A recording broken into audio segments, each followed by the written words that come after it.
But George is a curious little monkey, and that extends to our office. He likes to poke around and explore, and we are so excited about, hey, how did you get in here? You were curious, and you wanted to bring me lunch. That's so nice, George. You see what I mean? He's always curious. 2016 is a very special year for Curious George. It is his 75th anniversary, and that is a remarkable achievement in children's publishing. He's been translated into 17 languages. We have sold over 75 million books. Curious George goes to a bookstore. It's a testament to the continuing appeal of the character. And every time you're in a story meeting about Curious George, you cannot help but smile. That spirit is so positive and inspiring, and I think that's what the books mean to all of us.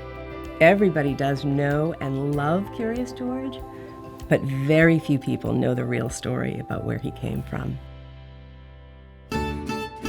Curious George was created by Margaret and Hans Ray. They were children's book artists and writers. We are in the monkey business, you might see. They decided to take a belated honeymoon in 1936 to Paris, where they were only expecting to stay for a few weeks, and they ended up staying for 4 years. They worked on a story that was called The Adventures of Fifi. Fifi was a little boy monkey, and he was very curious.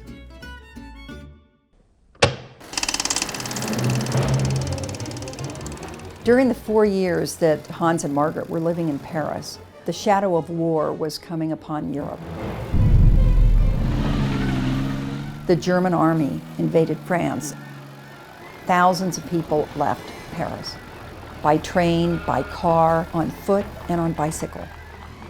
Margaret and Hans did not want to be caught in Paris because they were Jewish. The Rays decide that they need to leave, but they've delayed.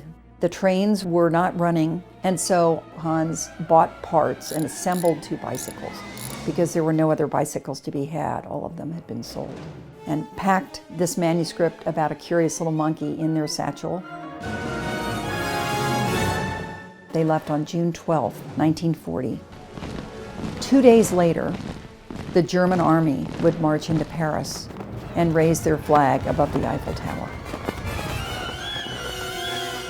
It was a very narrow escape. This is George. He lives in Africa. He was a good little monkey and always very curious.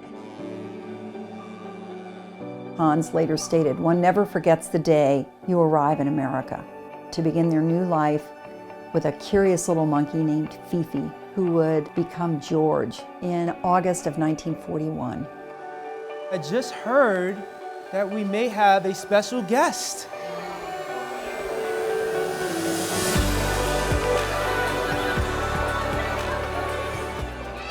I think a lot of people are inspired by his courage. I'm curious about my world. How does that work? I mean well, but sometimes accidents happen. That willingness to try and fail, which all, I think, of humanity responds to. This is what was important to the Rays in these books.